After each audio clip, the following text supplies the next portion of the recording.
Ladies and gentlemen, it is Professor Hamamoto on November 30th, the year 2025. The time is 4 p.m. Welcome into the robust and thriving live stream. Today, as promised, I have a return guest, Mr. Matt Williamson. He is better known as the host, perhaps, to Pop Goes the 60s. I would say that it's the best show of its kind currently on YouTube. He's learned in the area of pop culture, not just the music of the 60s.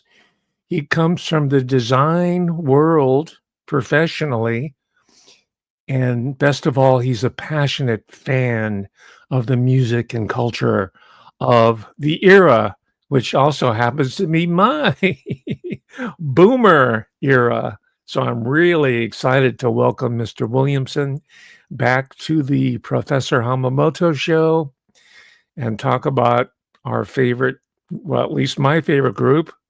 There's a lot of really fine talent out there, but we're going to talk specifically about this release, new release. And you can check out Pop Goes the 60s because Mr. Williamson has offered a couple of comments on this CD release, as well as the new 9-part re-release or recut of the earlier anthology. He'll explain it in a moment. And we're going to talk specifically about Anthology 4, some of the pros and some of the cons. So, with no further ado, I welcome Mr. Matt Williamson. Thank you, Mr. Williamson, welcome. Thanks so much for having me back. I've loved watching your channel grow, and I always tune in Sunday nights, so it's great to be back on. Thank you so much. And your pieces came right almost immediately following the releases of all these reissues and redos or makeovers, if you want to call them that. So I can tell that you've been poised to go really in depth on what this whole process represents. Beyond the grooves, beyond the digital inscription on the CD, what does this mean to our culture? Why don't you start us off with your thoughts on this? Well, for those people who followed the Beatles closely the last 10 or so years, there's been a resurgence of box sets and compiling all these wonderful albums and these lavish box sets, and including unreleased tracks and demos along with that. That has become the norm. And one of the things that's very interesting, because I find myself in the business of being a YouTuber now, is so many YouTubers promote this stuff for free on their channels, thousands. So there's almost a little cottage industry of these deluxe sets that are very expensive. And some of these YouTubers get them for free. And obviously, they promote them for free. So I'm wondering that if it wasn't for YouTube, whether this box set phenomena would be around at all. So here we are in 2025 at the end of, and the people that still love the Beatles, by and large, they're the war babies, the baby boomers, the generation that comes after, which is my generation, Generation X. But current generations, they don't want anything to do with the physical media. So the Beatles have been in a difficult spot right now on what to do, because the younger people don't have the money. How do we make money off of them? And this AI thing is starting to creep in, and they're trying to do different things, and some things they're good at doing, other things they are not. And we just had a CEO switch with Apple Music this past September. He just started. So this is, Professor, you have alluded to the fact that this is a kind of a new beginning for the Beatles. And I think you may be right. And I think it's going to rub us old fans a little bit the wrong way, us analog old dinosaurs who prefer physical media and have a hard time grasping what the Beatles can possibly do that isn't physical. Well, I can see a bit of your vinyl collection right behind you. I'm sure you have thousands of albums and singles, as I do. And I used to buy cassette singles too, admittedly, but that's still the analog world. For sure. So you're saying that this is a definitive break into the world of just streaming and Disney Plus? I think so. One of the things that the old fans have been asking, they're the most vocal because we're old now and saying "get off my grass," and the equal thing of "get off my grass" to the Beatle world is say, "Where's my Rubber Soul box set?" Which people have been asking for a number of years, and the fact that they're not getting it, even though they're speaking loudly that they want that, is kind of saying something. I think Apple's got some other ideas. These box sets that a lot of people don't even play. They put them on the shelf and they look beautiful on the shelf, but really they're more of a collector's item. And I think that's a difficult thing to build on. We don't have people get, I think, burnt out with some of these things. Yeah, absolutely. And as you can see, and I look back in my catalog of shows that I've done about 4 or 5 Beatles shows already, including 1 or 2 with you. That's right. So it's a topic that I keep coming back to, and I'm sure that I will in the future.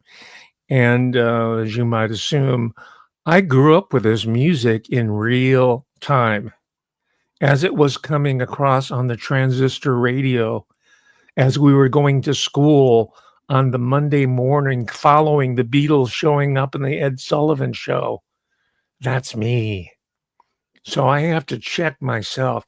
Am I just being a nostalgiac, or do the Beatles represent an objective, timeless, trans-chronological, trans-historical truth that is meant to be preserved and to discuss for the decades to come? So I'm very self-conscious of this, contrary to some of the people who might say, "Hey, boomer," or "Hey, the 60s are over." Yeah, I know the 60s have been over. I'm not dwelling in nostalgia, but I do have the advantage, and you cannot gainsay this type of advantage of the lived experience of this phenomenon called the Beatles and what it represents. And today's discussion, I'm going to even throw the conspiracy theorists a crumb, because that's one cohort that's trying to undermine the memory, the cultural, political, historical memory of the Beatles.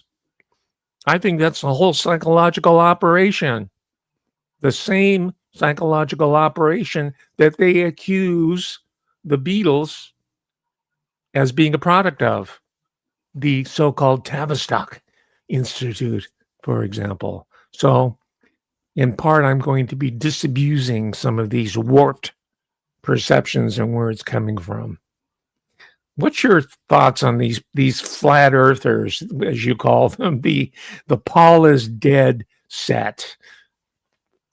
Well, it's very interesting. I've always had a theory of you've got people that just gravitate toward conspiracy without it's almost as if the personality trait is I always feel like I'm getting screwed. Everything told to me is a lie. Therefore, everything I see is a lie. And this Beatle stuff, people have been able to add that to the many lists of conspiracies that people buy. And I kind of make light of how, and I call them the Beatle flat earthers, because they simply ignore mounds and piles and years worth of research and objective truths, and they call that the official narrative, and they completely wave that away, and they start with their Tavistock, Paul is dead stuff. And I just find it all to be, your typical postmodern view where we have no truth. There is no truth. It's what I perceive it to be. And that is where we're at now. And we've seen this across culture outside the West. And they're doing it to our pop culture as well. And what's interesting is that a lot of people don't understand postmodernism and what it's done and how it's affected us and destroyed a lot of our culture. But they can kind of understand when the pop culture is destroyed because that's something they lived. Professor, you lived through the Beatles in real time. I came although I was born in the 60s, I came in the decade or the generation after the Beatles. So I didn't live with them in the real time. So each generation we're getting further away from the real time. and further away from the nostalgia. So getting back to what we were talking about earlier, this being a new time, we're seeing kind of a changing of the guard where we're losing, just like World War II veterans, we're losing original Beatle fans who lived with the Beatles through real time. And that's giving way to the new digital Beatle world that'll consume them in a way completely different than us. Hmm. Well, your point is well taken. I will say, however, that the Beatles themselves, particular people like George Harrison, are responsible for this relativism that we've seen swamp the official culture. And the idea that the Beatles now are the official culture would have been laughable back in 1964 when we saw these long-haired people from Liverpool. Where the hell was that? Come on stage and sing their own songs and playing their own instruments And we can't have live. No, they were a self-contained group, but they themselves, through their own individual exploration, same with John Winston Lennon, he also brought in this whole relativistic cultism. So they're partly responsible, maybe to a large degree responsible for the postmodern turn where you can just make up fables and say, yes, Paul is dead because we read it in an Italian National Enquirer type article, and someone actually showed me this as proof. And I go, well, in my world, it's going to take a little bit more than that to prove that Paul is dead, right? So anyway, I just wanted to get that out of the way at the start, so we'll appease the haters and paint themselves into their own corner where they can just sit there and twiddle their thumbs. Now, there's a deeper question, and that has to do with the final 3 tracks of Anthology 4, which are reissues of posthumous work. I want some thoughts on that. And then we're going to get into the real interesting, what I feel to be more important observations about this. Yeah, well, the 3 songs that you're referring to, for those people who don't know, were originally attempted in the mid 90s. So this whole anthology project was a Beatles telling their own history through a book, through music, and through a video documentary. And it came up that there were some extra tracks John Lennon had, and they asked us, well, does John have anything we could maybe use to put out with this new thing? And Yoko had 3 or 4 tracks on a cassette tape that she gave the guys. So back in the mid 90s, they completed 2 of them. And they were released with the anthology in 95 and 96, and to great fanfare. Free as the Bird was the first one and came with this elaborate video. And at the time, we must remember, back in those days, you didn't have YouTube, so you couldn't just go and see Beatles video at a click of a button. So when this anthology video documentary came out, it had a ton of stuff many of us never had seen. It was cleaned up for its time, and it was a revelation for Beatle fans. And then the new song that came out, Free as a Bird, that was launched with the documentary, was released the day after it aired on ABC, and it became a big hit. Not a number 1, but I think number 6, and then the follow-up song, Real Love, was like number 9. So they became sizable hits. The 3rd song they attempted to do, they gave up on because they didn't feel it was strong enough. That song was eventually redone 2 years ago in 2023 and released as the final big Beatles single. And by this time, we were down to 2 Beatles, and we had a lot less to work with. And I was not a fan of that song. I lambasted that song on a number of occasions. Free as a Bird? No, Now and Then, the 3rd one. Now and Then. Okay. So these 3 songs, they're not really what most consider the Beatles canon. So these songs are, they're not done in the 60s. They're not written in the 60s. Nothing about them was done during that time, but done after Lennon died. And Lennon did create the original demos, but he never finished them. He never maybe planned for them to be released. We don't know. So this was an opportunity to create something that a dead man had started to create and still call it the Beatles. So they were able to get away with that because John was on that. And, fans were so thrilled to get anything at that point. We had not gotten anything big from the Beatles in a long time. So it was a big, big deal. Fast forward to 2023, when they did the same thing with the third song that they never finished and cobbled together what they could. And they had this huge media release and this more fanfare to a song that I think was even less of a song than the first two, and try to put it across as the Beatles' final single and made this big thing about it. And I just found that to be, I thought it damaged the Beatles' legacy, actually. So here we're getting into this new, pardon me, that was Now and Then. It was the third one. You're talking about the one that they didn't finish? Because it's on this year. They originally didn't finish it in 95, 96. Oh, I see what you're saying, yeah. And they, in fact, there are 3 sets of CDs that came out in 1995, 96. Each one of those sets was supposed to have a new song on it. The third one ended up not having a new song because they decided, hey, this isn't working. And George Harrison was the main instigator that said, hey, this song sucks. Let's not even bother. So, but all these years later, Paul McCartney, who wanted to have one last chance to sing with John, he seemed to really push this, and it got released 2 years ago. Not as a part of the new anthology now, but as a part of their greatest hits that they wanted to re-release. It probably would be a big seller. So it was a very awkward way to release both that song and to re-release their double greatest hits package, the Red and Blue albums, 62 to 66 and 67 to 70. But people, there's always a market for Beatles stuff, and people want to buy it because they are so invested in the memories of the Beatles.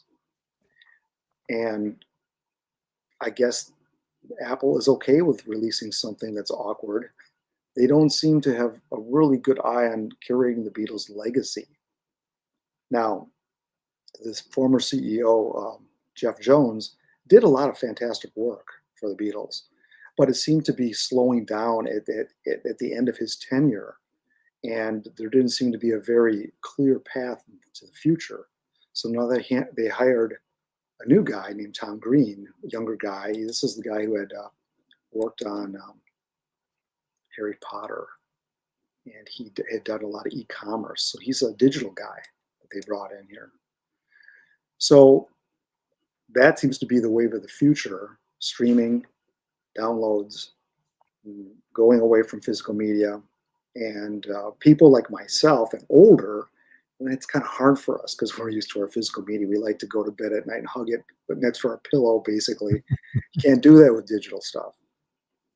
And I guess getting back to what you said earlier, Professor, the Beatles are, when you talk about truth, what they're more real. Physical media is real, and it's just we're getting further away from the real. Mm-hmm. Well, I will take your critique even further, at the risk of offending anybody out there in TubeU land. But I think these 3 tracks that you cited don't belong on anything that bears the name of the Beatles. The CEO of Apple and those other characters can put it out on their own little projects, but they're not Beatles tunes. They're not even syntheses of what the Beatles represent. It's just a patchwork electro-ghoulism, I guess you can call them. Just a bunch of tracks that were put in. I mean, it's pleasing aesthetically at a certain level, but they are really plagiarizing the legacy, plundering the legacy of the Beatles. And I'll take it one step further, and I'm sure people are not going to be as offended by the next statement, and that is, I think Jeff Lynne has been a terrible influence on anything to do with the Beatles. He has no talent. He created this synthetic group that was proclaimed by himself, of course, to be the heirs to the Beatles' legacy, called Electric Light Orchestra. otherwise ELO. Those songs sound like AI 30 years before the concept was even hatched. That's Jeff Lynne. And how the hell he ever got into the Traveling Wilburys is beyond me. Bob Dylan, Tom Petty, okay. George Harrison, Roy Orbison, yes, of course. Jeff Lynne. How did he get in there? So, as you know, he produced 2 or 3 of these final tracks posthumously. So that's my anti-Jeff Lynne rant. I don't trust the guy. I don't know who he is, what he represents, and how he was ever. I mean, they brought Alan Klein into the mix, so that their decisions aren't always infallible. So I think that's really where it falls down. Now that we've got that out of the way, I mean, have you gotten this off your chest? The final 3 tracks, the synthetic ones. Can we move on to something positive? We can move on. I think we can move on. Okay. All right. Let me set a new tone then by saying that this is my thesis here, is that Anthology 4 represents a tribute to one Sir George Martin.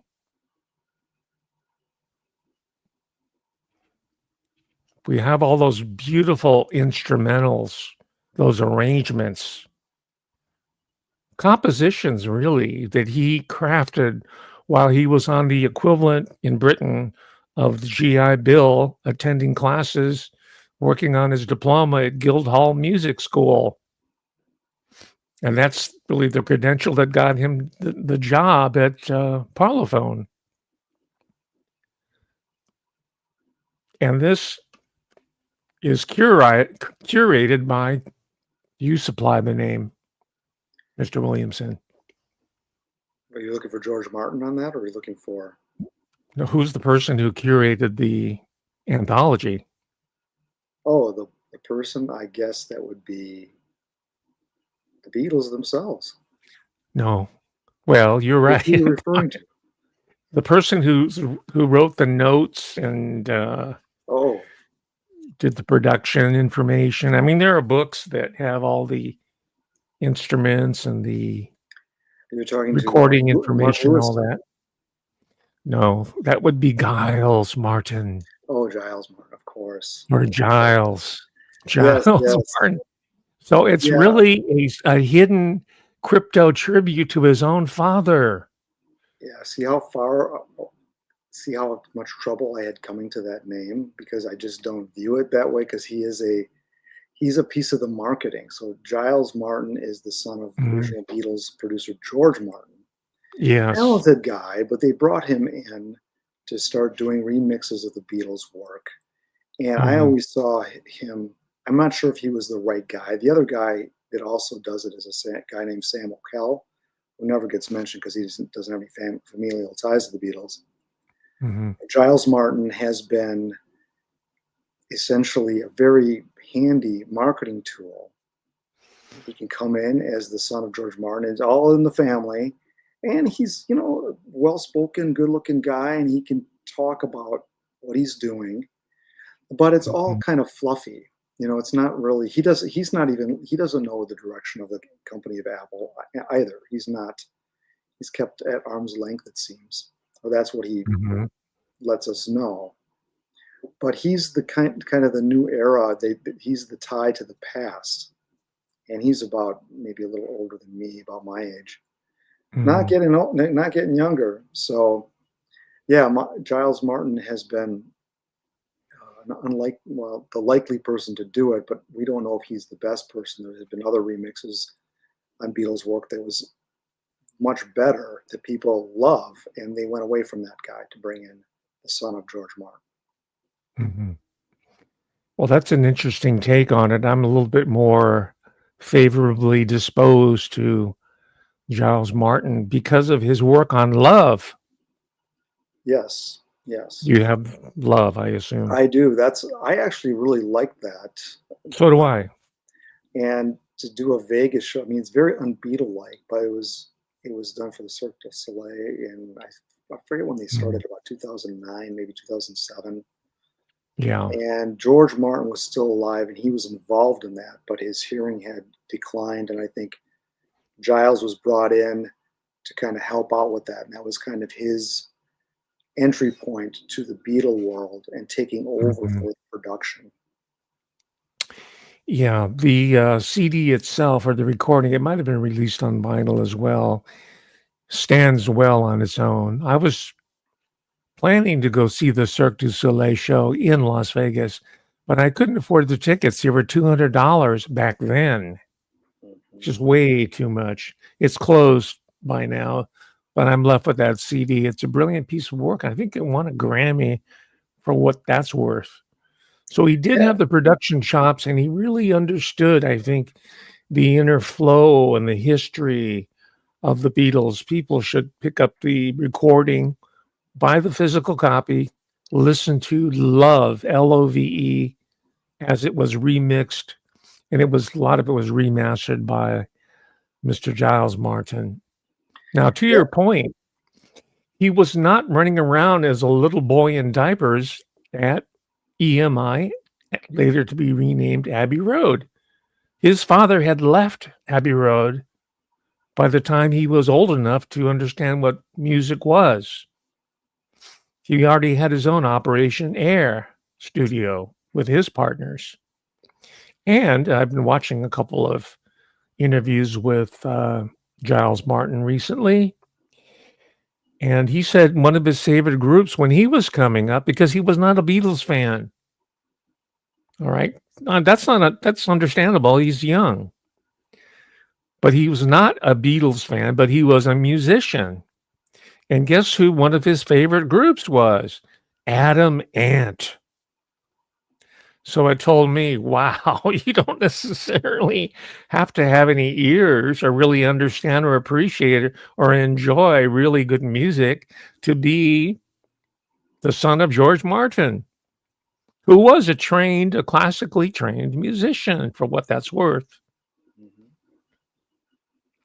Yeah. And Giles Martin has been used to remix and produce, but his father, mhm, George Martin, mhm, scored music, orchestral yeah. music. I mean, he is an extremely talented guy. The string arrangement in Eleanor Rigby or Yesterday or I'm the Walrus, that was all scored by George Martin, and brilliantly so. Giles Martin is, he can produce the Love project you mentioned. Basically, takes multiple Beatles songs and kind of combines them. It's a mashup, and it Mhm, worked really well for that project. And Giles Martin did a wonderful job working on that. However, when was tasked with remixing an entire Beatles album for the current generation, who for some reason can't handle vocals on one side and instrumentation on the other, whatever it is. We've been okay with mhm. it for 60 years, but these young kids, I don't know, they can't handle it. So when he was tasked with doing that, people started to complain these mixes aren't good. I mean, some are good, some are mediocre, some are lousy. And what we expected as Beatle fans to be very good across the board. These remixes should take the Beatles songs to a new place and to a new level. And more often than not, they did not. So this is what Apple has been trying to promote over the last 10 years with these box sets. It always comes with a remixed album. It's hit and miss. So, I mean, is that a way to curate the Beatles' legacy? I say no. Well, since you're on the topic of the formal skills of Sir George Martin, do you mind if we take a brief listen Not at all. to the track from Anthology 4? I Sure, think sure. these orchestral instrumental arrangements, and they've appeared on other collections as well, are really what make this CD worth having on its own. Anthology 4, the George Martin connection.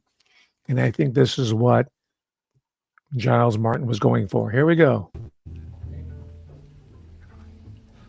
we go. 1, 2, 3, 2, 2, 3.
Whoops, sorry. Here we go. Welcome back. I really love that growly double bass viol sound. That part of the remix is excellent. So anyway, this gives the uninitiated an idea of what was going on in the background of these classic tunes. I mean, you and I, we could hear it, but now it's foregrounded. So I think, as most people know, the title of the fifth Beatle is well deserved in the case of George Martin. There would be no Beatles as we know it without George Martin, especially after the second album. The first couple albums were their live set up in Hamburg and in Liverpool, but the rest of them had that hand of George Martin. Your thoughts? I agree. George Martin was an unlikely producer for the Beatles. The Beatles came out of nowhere, and actually, some people think they were an overnight success. That's not true. They were around for years, slogging it out in the clubs and creating a big following in Liverpool. And they couldn't have gotten out of Liverpool without their manager Brian Epstein, who introduced them, who discovered George Martin, who was the last person that would actually listen to them. The Beatles were turned down by every major record company in England, even by EMI. They came back to Martin and got in through him, and he said, well, this is kind of interesting. And he liked their personalities, and he said the music wasn't very good, but he worked with comedy. He worked with the Goons. He worked with Peter Sellers. He was a classical composer. He did all kinds of things, and he was a little bit quirky himself. So he took a chance on these guys, essentially. Or once he bought into them, he was all in with them and gave him everything he had and was very loyal to them. So you're right. The fifth Beatle, I mean, he was so important because the Beatles, almost the moment they became famous, and when Beatlemania took hold, they were no longer really a live band. They immediately became a studio band. That was George Martin's territory. And the Beatles learned from him. So much so that by about 1966, the Beatles were telling George Martin what to do. So, and he took it. He worked with them in that capacity because he knew how talented they were. Oh, you got the mixing board there. This is my own little Porta studio. And they just recorded on all these separate tracks, ladies and gentlemen. And they could use the sliders to bring up certain instruments, bring them down, mix them, equalize them, and then master it, and then finally press it. There's an art and there's a technology to this. This is completely forgotten when you're streaming, and especially if you've been de-skilled as a musician yourself. Most of the people who call themselves musicians now, especially so-called sampled music or DJ or EDM, hip-hop, rap, that's all presets. And this is all music or effects that have already been sampled from the earlier periods in our music. So that's another aspect of this transformation in our culture that I think is not boding well for the Beatles. I think any new group of young people right now that are in formation who listen to the Beatles and try to emulate them, I think that's our hope. I think that's what we're waiting for. And I think it's going to happen.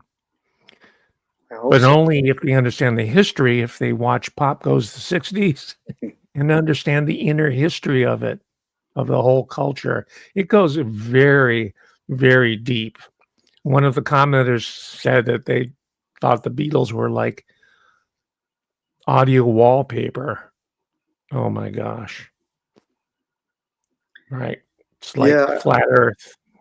I've looked at the 20th century and the music that came from that century as several different art forms. You've got all these different art movements, Cubist, post-impressionism, all these things. And it was very much similar in the 20th century for music when you had ragtime and blues and jazz. and then big Hmm. band, and then crooners, and then all that stuff in the 60s and up until about the 90s was when it really ended. And that ended with the computer, with computer software, where people, anybody, well, that had a computer could afford the software, could, quote, create music in their bedroom, which they started to Hmm. do. So now, and that's when we started the sampling business. And I never had a lot of respect for that because they had, it was used in hip hop, which was not singing typically. Rap was not singing, it was basically talking. So they needed some Hmm. melodicism brought in. So they reached back to the old days and pulled out these tracks and sampled them. Okay. So where are we at now? Well, there's no need to do any of that. You can just say, well, AI, create a sound that sounds like the Beatles and do this and do that. It's like ordering food at the McDonald's drive-in. And you better use the app, by the way, if you go to the McDonald's drive-in. They expect you to do that. And it's it's gotten so automatic. The clip that you played with that, which was, I think, about an 8-piece, 10-piece orchestration, are all actual people playing. Engineers had to mic all that up meticulously, record in this room. It was written by an actual human being. So all that stuff that I call, which comes from the soul, we're getting to a soulless culture because art reflects society, right? As does music. Well, that's what we're getting. The music of today reflects society. It's AI, it's soulless, and it's false. Wow. Especially after the lads moved down to London in the 60s. Oh my gosh. At the Indica Gallery, the whole music scene, especially Paul, right? John Lennon was perceived to be the explorer and the avant garde guy, but he really was just a rocker. It was Paul McCartney who explored all those 20 late 20th century music forms like a musique concrète, right? Now the tapes, the backward masking, all that other stuff, compression, all the sound effects. And it Yeah. was John who was just pretty much chugging straight ahead. Let's listen to the backing track to Walrus. I Am the Walrus. Just a bit of it so we don't get in too much trouble.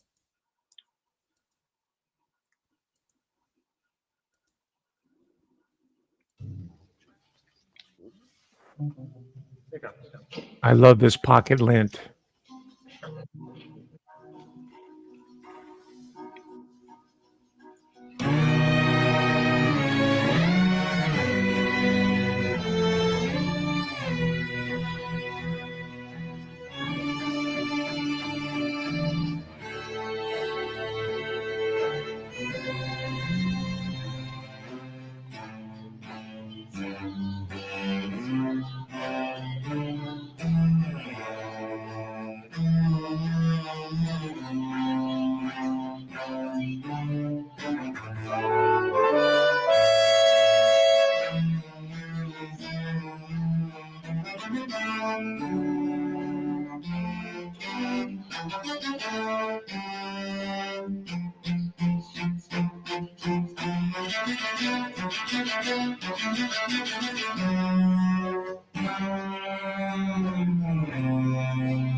Yeah, Yes, that's Sir George Martin, the master of counterpoint.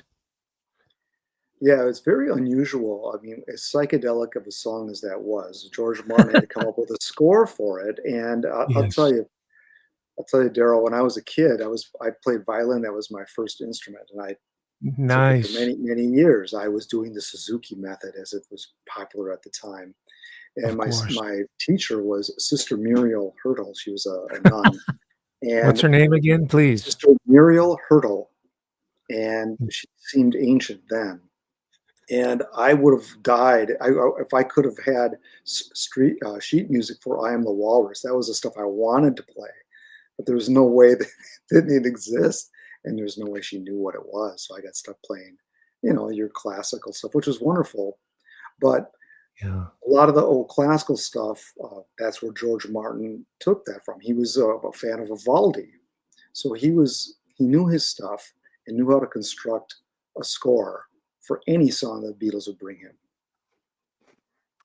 Absolutely. He was also an oboist. I think Mhm. that was his main instrument. Of course, if you're in music school, you have to be skilled in piano too. You have to take your piano courses. And the counterpoint, the counter melodies, the voicings, which would include also the vocal choral or chorale arrangements that he made the Beatles work on in such tracks as Sun King. This is something that rivaled the Beach Boys. Yeah, there was a great competition going on back in the 60s. And I mean, what is there to compete with now? There's really nothing to compete with. If AI is just going to do it for people, or sampling, it's who can find the most obscure sample. I mean, where's the competition? How does Mhm. it raise you to some next level? I mean, it's a completely different ball game now. And back in the Beatles days, the competition was so fierce, and things happened so quickly in the 60s that if you were gone for 6 to 10 months, you might be done because you'd be steamrolled with the new stuff that came through and all the wonderful musicians that were trying and working so hard to make something special and make something new. Well, speaking of something new, let me play something for your commentary, because the Beatles were heavily influenced by their contemporaries as well, such as the Byrds. You mentioned the Beach Boys already. They had a friendly competition with the reclusive Brian Wilson, who shut himself away. He hid himself away from the Beatles. How about these characters here? Tell me which which Beatles song this reminds you of.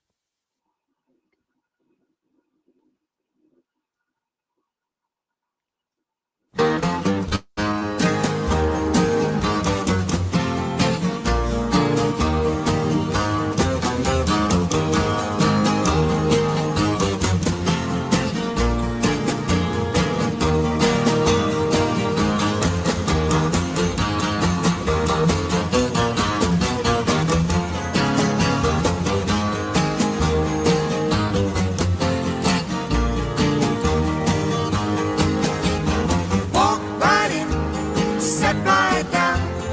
Daddy, let your mind roll on. Walk right in, sit right down.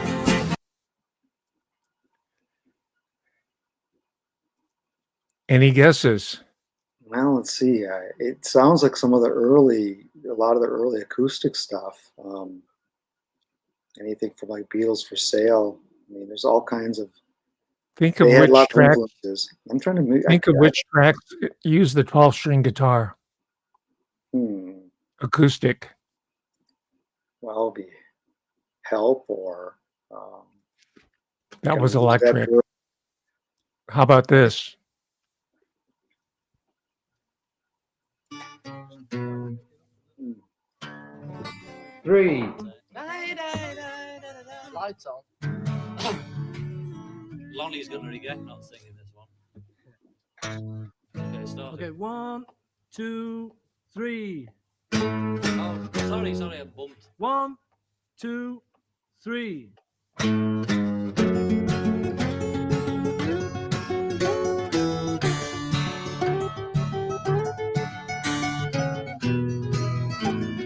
I've just seen her face, I can't forget the time or place where we just met. She's just a girl for me. And I've Just Seen a Face. You got it. Hmm. I checked it out. Walk Right In by the Rooftop Singers, which, by the way, I heard on the transistor radio when I was a kid. That came out in 1963. I've Just Seen a Face came out in 1965. So they would have heard it. Yeah, I would. They consumed so much music. They knew their Mhm. stuff. They had incredibly large collections of music at young ages. And knowing Brian Epstein, who had a record store, I mean, they could go in there and get whatever they wanted once they were under his management. And what's that song? When You Walk Into the Room by not Dusty Springfield, but Oh, that's Jackie DeShannon. Jackie DeShannon. That riff there, that's a 12-string electric riff. Yes. And the Byrds were influenced by her as well. And so much was going on, that 12-string guitar and Mhm. groups influencing one another. Great songwriters coming up. Like, people say, oh, there aren't, the women were kept down. There weren't women songwriters. Well, that's not true. Jackie DeShannon came up rather early and started writing songs. Let's listen to her on a one of these teen shows that I grew up on, and I wanted to be on a teenage dance show, Mm. but I was the wrong color. I was yellow. Hey, that rhymes. Well, how were your dance moves, Daryl, back in those days? They were popping, man, popping.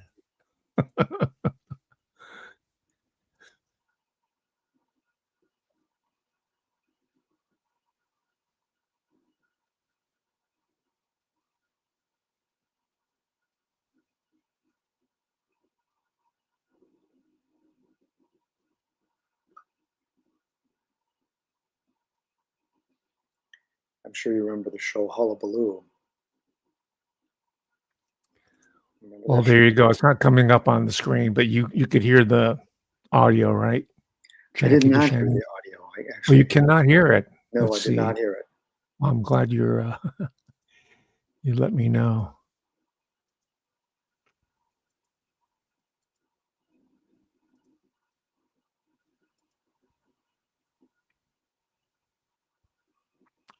Oh, sorry, that's the wrong one.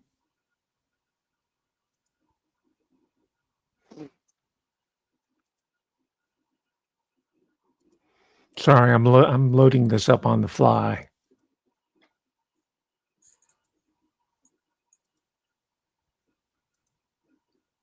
Oh, there you go. I'm seeing it now. Mhm.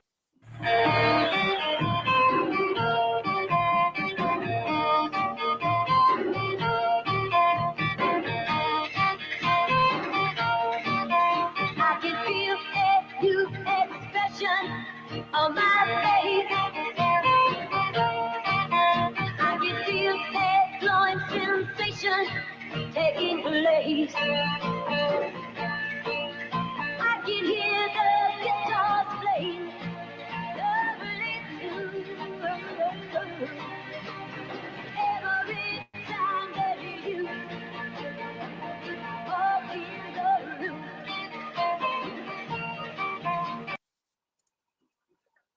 Yeah, great song. That was covered, and the hit was, I think, by the Searchers. They had a The minor hit with Searchers. that. Another Liverpool group. Exactly. So yeah, a lot of the English groups were starting to rely on American singers like Jackie DeShannon. So she provided some great material. An incredible riff. I'd like to know who was playing the 12 string on that. That came Yeah, out it in was just 1964. I was trying to think of that. I know that Roger McGuinn, who formed the Byrds, I think may have played with her a little bit. The Byrds do back her up on a couple songs in a Mhm. later album, like a year later, but I'd have to look that up. But yeah, a lot of things are very connected, as you well know, in the music Mhm. industry among players. So Well, this is something that's not really explored in the pamphlet, the booklet here. I guess there has to be a supplemental volume, an entire book on this collection here to really be a contribution, a lasting contribution. And I think your point about this being primarily a attempt to recruit a new cohort of Beatles fans is well taken, but I think that's the wrong approach. They're not given enough information here to really grab onto. See any other George Martin arrangements that you found were worthwhile? How about side 2 of Yellow Submarine? oh yeah, that's all for those people familiar with the animated film Yellow Submarine. There's the side 2 of the soundtrack is all George Martin instrumental music, which is very interesting. I actually, as I've gotten older, I listen to that more and more because he's Mhm. using sitars and it's the psychedelic period, so he's using those elements and incorporating that into these scores that are very good and appropriate for the music and the film. So he's Mhm. writing to the film. And here was a man who was a, generation older than the Beatles Yeah, who he was went with them. 14 years older than them, I believe. Yeah, yeah, yeah. So he was more, as he refers to it, as like their schoolmaster. Yeah, But eventually they became masters themselves and they became co-equals. yes, and Anything else on, yeah, go ahead. I'm I sorry. was just going to say they always respected him, even though they, kind of got full of themselves and started bossing him around a bit, but they still respected him and valued his input. Now, do you know if George Martin ever got any royalties from these songs, even after the Beatles dissolved? For example, his compositions here, is he going to get royalties? Because these are all George Martin compositions. There aren't any Beatles on. There might be a little bit of these sort of phantom tracks on them, but it's all George Martin. I don't think Yeah. so because I don't know what his fee would have been. So when he went independent, that was as early as 1965, and the Beatles continued to use him. I assume he technically would have been a contractor, not under the Mhm. employ of EMI. And I can tell you that early on, EMI, when the Beatles hit big in '63, after the year of '63 and Beatlemania in Europe and everything, they wouldn't really give him a raise, and Mhm. he felt like he had earned a raise. Now there was some bad blood between him and management because Mhm. George Martin was having an affair with his secretary and took her on a business trip. So that got him slapped down, and in fact, that is the reason he was handed the Beatles. They thought they were giving him a punishment because the Mhm. Beatles were actually the initial agreement with the Beatles. They wanted to buy some of the Beatles publishing. They wanted to publish some of the Beatles songs. So that's how they got in with George Martin. And George Martin just took a liking to them. And they didn't, he could. And then when the Beatles got big, Martin, because he didn't get a raise, he basically told their manager, Brian Epstein, well, here's a publisher you might be interested in. It could do good for you instead of using their in house publishing. So EMI lost out on all the Beatles publishing because George Martin recommended that they go to a different guy, which was, I forget his name. I know who you're thinking of. I can't remember his name either. It'll come to me. Anyway, Yeah. so Martin, that's one of the reasons Martin, there's this kind of difficult relationship between he and EMI. So he went independent. So I don't know how he would have gotten any royalties from that, only a producer's fee, Mhm. unless there may be something that I'm unaware of, that he has some producer's fee on every album sold if he's the producer. That may well be, but I'm not sure about what that would say. Nobody's ever talked about that, as far as I know. We got to wait for Lewison's volumes 2 and 3 to get Mhm. that information. Well, now that you mention it, and suspicious that I am, maybe he was getting a cut under the table from the publisher. Could Because be. that's the nature of the music business, plugging songs, placing them with gangsters and hustlers, and selling and trading pieces of this song and that song, like a baseball card, like a baseball team. Could very well be. I mean, he presented himself as a Royal Navy veteran, which he was, a proper English gentleman, which he learned to become when he was in the Royal Navy. But he could have been shady, George Martin, but talented nonetheless. Anyway, The name I was looking I'm, for, pardon me, Dick James was the publisher. That's the name. Dick James Music. Who Yes. was very well connected, and yeah, that's who they had a falling out with Dick James in the end when the Beatles broke up. That was part of the breakup, and Dick James selling part of the Beatles. Right. Always. And then there was Northern Songs. And then, as you know, eventually the late Michael Jackson acquired the Beatles catalog. And then he mysteriously died. Yeah, So who has Sony. the catalog now? Huh? Well, Sony had assumed the Beatles catalog during Michael Jackson's lifetime because Michael Jackson was in hock. He didn't have money, and to pay back to borrow, he borrowed against his Beatles publishing, which went to Mhm. Sony. So I guess Sony. I'm not sure how that all works right now, but That was Tommy Mottola's period of time, wasn't it? I don't know. Was he I involved with think that too? Tommy Mottola was the head of Sony at that point, and he was married to Mariah Carey. Oh, really? Yeah, I know he Yes. was married to her. I didn't real. Okay, He was a that's. big time hustler handler, Tommy Mottola. Mm, And the king of pop himself, Michael Jackson, denounced Tommy Mottola from the stage. He mm. said, he is the evil, he's the devil. Yeah, when you get to be that big of money, I mean, I can't conceive of the evil. I'm learning this now in my older age now. I would have thought this to be that kind of evil to be impossible. Boy, was I wrong. Michael Jackson's probably right. And then, I mean, this is out of the 60s decade that you specialize in. There's Prince, Yeah, right? But yeah. anyway, He it was. all goes back to really ownership of the music, too. As much as we talk about the aesthetics and we glorify and revel in it, it's about who owns the catalog, the music. Yeah. That's where the money is. And as such, I think this is why the Beatles will endure, because they've created some evergreen music. And these characters are going to insist upon being paid.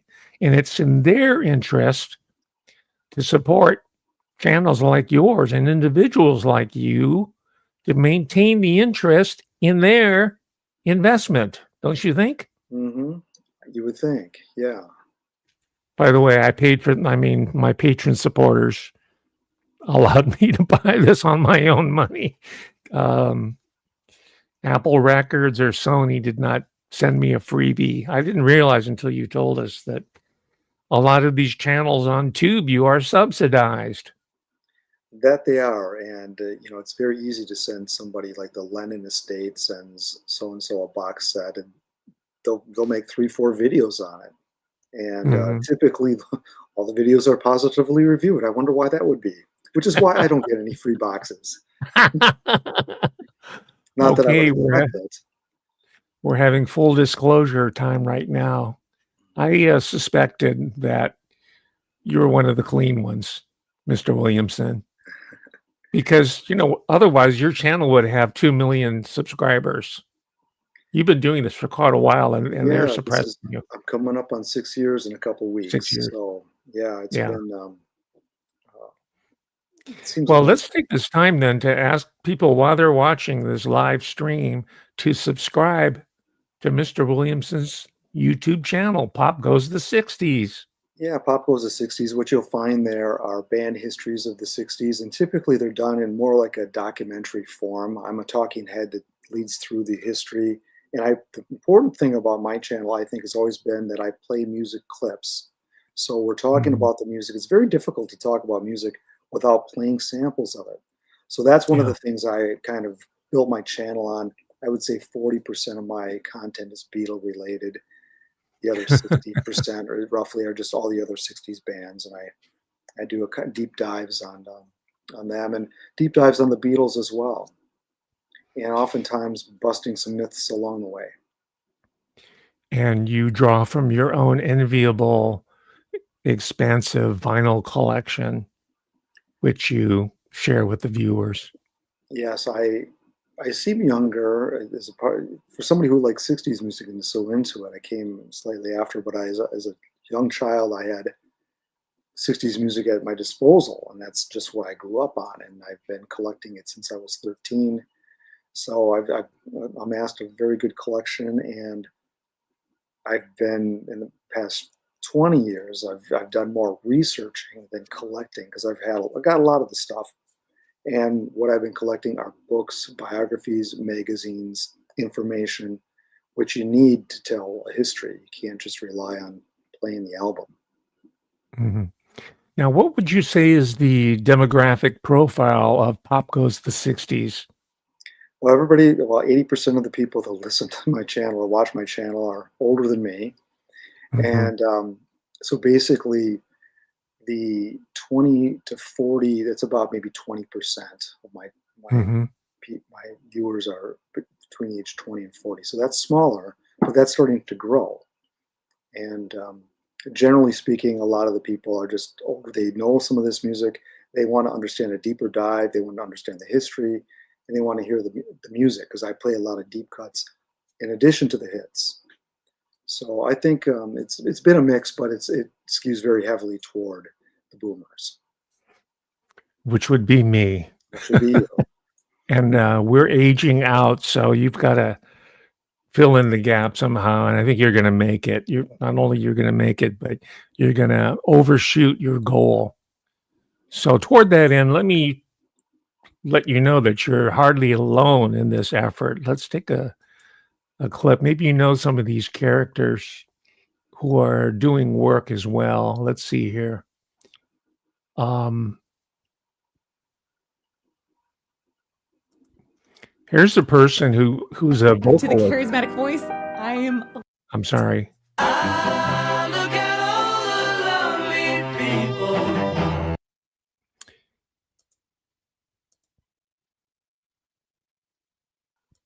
Sorry, I actually accidentally deleted you from the stage here. That's okay. This person here is called the charismatic voice. She is a professional vocalist and trainer, and she does reaction videos on pop music. Now, what really boggles my mind, and this is where you come in, is that there are a lot of people out there who are, especially of a younger demographic, who are listening to the Beatles for the first time. And I'm thinking, well, where have you been? Where do you live? I mean, and it tells me that the society is much more compartmentalized than I ever imagined. And here's someone who's old enough to know better. Let's take a look at what she has to say. She's listening to Eleanor Rigby for the first time in her life. Here we You didn't go. look that young. No. Ah, look at all the lonely people.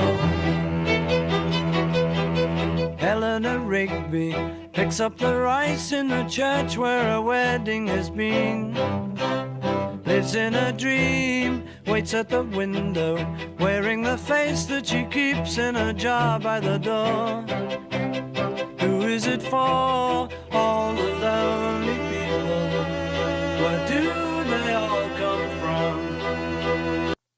I love the strings in this. Like, love the strings in this. This I was reading a little bit in my prep document before. I guess this was an arrangement. George Martin arranged the strings. I think maybe with Paul McCartney. Might have been with a couple of the other guys too. The string arrangement is so fantastic and active. A lot of times when people put strings into songs, they're using it as a string bed to like make a well of emotion, and it's an afterthought.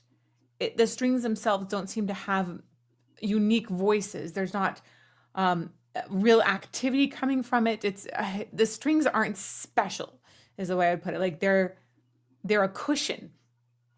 The strings here have a life of their own, and there's like it's almost like they have commentary the same way that a guitar would have commentary on a rock song. And I don't think we have any other instruments. It's just strings, and then voices with really cool harmonies, which we'll get into in just a bit. Let's go back to the beginning. It starts like boom.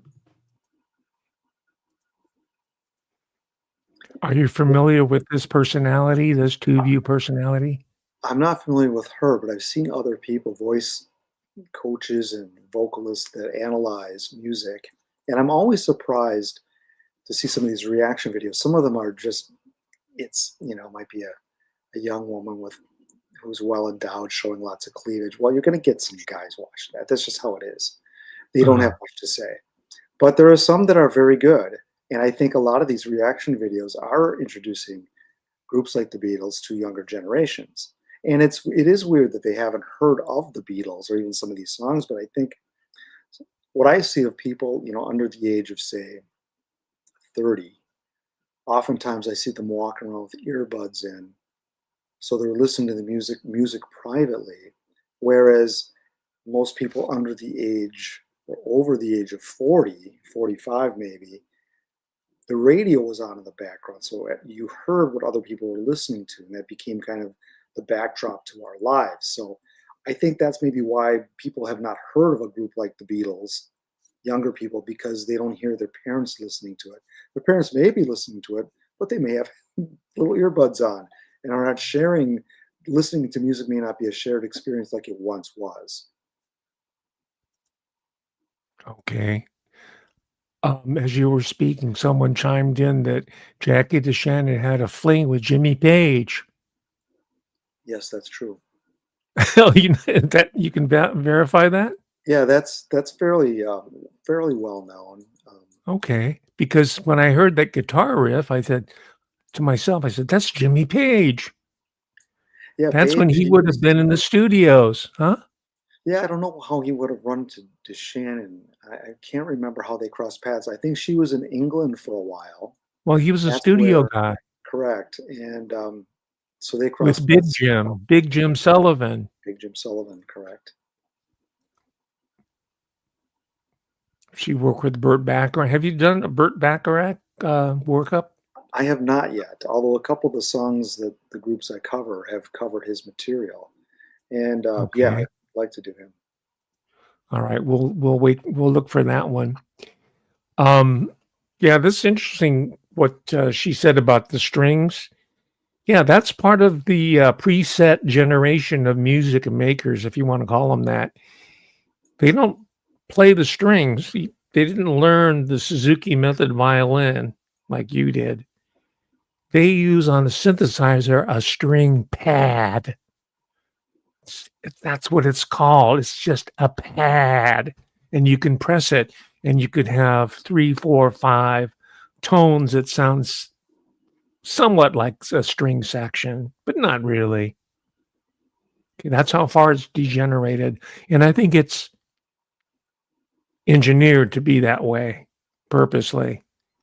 Anyway, if I can indulge us a little bit more for these reaction videos, are you familiar with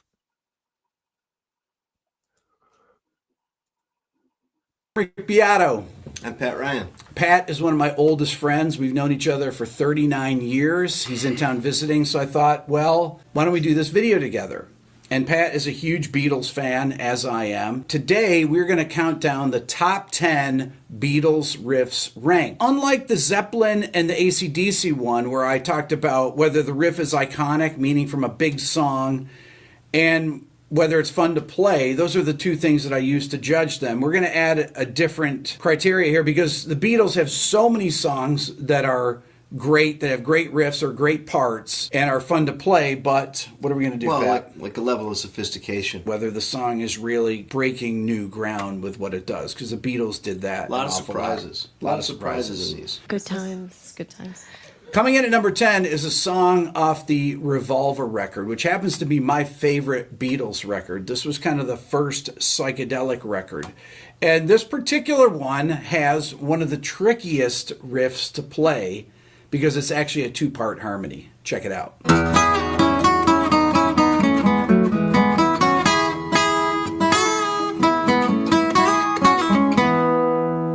Coming in at number 9 is a song off the White Album. This one is actually trickier to play than it looks. I went back, I thought I knew how to play it right, and of course I played it all wrong. I'm probably still playing it. It's slightly wrong, but it's kind of awkward.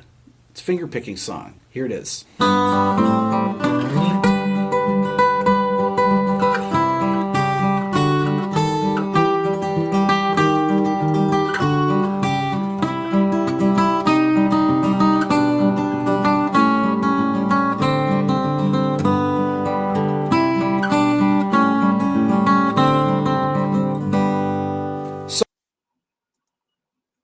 And it goes all the way up to number one. What do you think the number one riff that Rick Beato chose? Well, I as know what his I would favorite? choose. I would choose Day Tripper. I mean, many guitar players started with learning that riff. That is like the ultimate guitar riff, I think. Is that what he chose? Do you know? I think that was number 3 or 4. I think number 1 was Here Comes the Sun. Oh, really? Okay. So Yeah, back but in that the was George 80s. Harrison. Mm-hmm. But Yeah, I mean, Rick Beato. it's hard to rank them. Yeah, Yeah, Beato's made a Day huge Tripper contribution. was that was the second riff I ever learned. The first one was Sunshine of Your Love. Oh, yeah. Anyway, are you familiar with Rick Beato? He has something like 20 million subscribers. I Not know. that many, but he's He's in the getting millions. he's getting bigger all the time, and You he's familiar been with him? yes, oh yes, and he was an inspiration for me doing my channel actually, and his contribution to music theory online has just been absolutely huge. So yeah, he's probably the biggest musical player on YouTube, I think. hmm And he also does incredible interviews with the artists that we, you and me, and the rest of us know and love, and would like to really know more about their art beyond the journalistic information that used to be featured in Crawdaddy or Cream or even Rolling Stone. Mhm. I mean, he did an incredible interview with Jimmy Webb, for Yes. example. Oh yeah, I Did you watched see that one? I did. Mhm. Yes. And Jimmy Webb was at the piano showing us the whole theory and the concept behind his compositional process. Yeah. So the point I'm getting at is that the culture is alive and well, despite setbacks like this. These 3 AI, I call them AI, they're not truly AI, on here is filler that don't belong here because they're produced by Jeff Lynne. There's enough in here that we can move the ball forward on Beatology. For sure. If you don't mind, one more.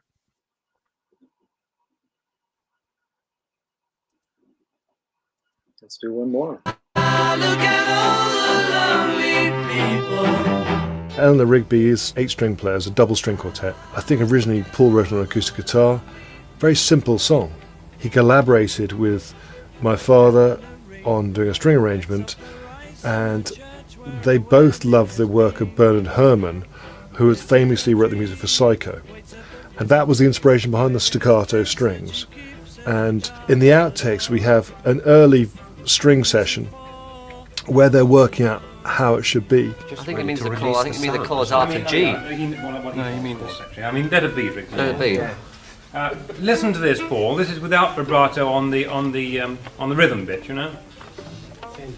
3, 4, G, B. And what's great about this, you hear the collaboration with the players. And I always had this view of, in those days, perhaps string players may be a bit pompous about playing on pop records, because it was unusual in those times. But they are fully engaged, and they have an opinion, and the music, I suppose, was so good that they were happy to do it. Very cool.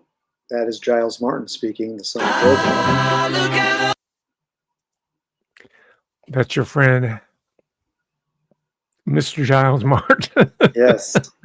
Well, he's so very, I'm getting the feeling that you would consider him more of a Nepo baby than a talented artist in his own right. well, I can't say that I know his work that well outside of his production with the Beatles, which has been a little bit hit and miss. He's a great speaker. I think he has a love for the Beatles work, and I like hearing him speak. I think that's what makes him great for the Apple's marketing. When he does these remixes, he can come out and talk about it, and he's very good. And so, I don't know. I mean, the Nepo baby thing, yeah, that does play in a little bit because there may have been better people that actually do the remixing, but not a better talking head than him. They tried to combine them. Okay, I think that's fair enough. Now let's range before we conclude here into the area of conspiracy theory. We already dispensed with the flat earthers, I believe, but here's some breadcrumbs from the people who insist that the Beatles are a conspiracy. There are any number of books on that topic, right? But let me just say that EMI stands for Electronics and Musical Industries. That's EMI. And they're also involved with the wartime and pre-war production. EMI was constituted in 1931 in the interwar period. It was also the time when radar technologies were being, and valve tubes, vacuum tubes, valves as they're called in England, were being developed. And this is the precursor to solid state integrated circuits. And this was all made possible by the Beatles bringing in cash to, well, this is after they came onto the scene. It was a really huge infusion to EMI Industries brought in by the Beatle revenues to extend the Cold War, let's call it, musical industry. That's EMI, right? The vocoder, these technologies that were used in telephones, some of which was used in Beatles recordings, like, let's see, what is it called? The Inner Light, or some of the John Lennon vocals. Okay. He wanted to sound like he was singing from the top of the Yeah, Himalayas. it was probably Tomorrow Never Knows, I think, is the song. Tomorrow Never Knows. That's it. So they use a certain technology, I think probably from EMI. But EMI also stands for electromagnetic interference. Now, this is where I'm giving license to the conspiracy, the anti-Beatles crowd. Conspiracy theories is something to chew on. EMI. Maybe they're interfering with our brain function, with our neurological system. Well, they say that they have made alterations to the hertz level and in manipulating how we hear music and things like that. So I don't have a good understanding of that, but those companies that did what EMI was doing were part of some of that kind of stuff, or could have pioneered that, and some of that technology could have come out of that. That's certainly possible. Yeah, I mean, a big corporation that was around before the Beatles and long after the Beatles. So I don't know what they're doing now exactly, but since they changed the name of EMI to the very pleasant Abbey Road, you know. Another form of mind control. Rebranding. Huh? A rebranding. A rebranding. One was electronic religion, and the other one was religion. The Abbey, but control nonetheless. I think John Lennon was onto that. I think he was telling us something before he was eliminated at age 40. Yeah. We're coming up on an anniversary here, as a matter of fact. Wasn't December? December 8th, yeah. Okay. All right. Well, I hate to end on a morbid note, so let me find out from you what you were planning for 2026. What am I planning? Well, I've been working hard on my channel and I've got a schedule planned for the first quarter of 2026. I have some really good groups coming. I'm going to give you the exclusive here. I typically don't pre-promote these, but I'm going to be looking at Crosby, Stills, Nash & Young very soon. And that is kind of the group that tried to bring the hippie ethos into the 70s.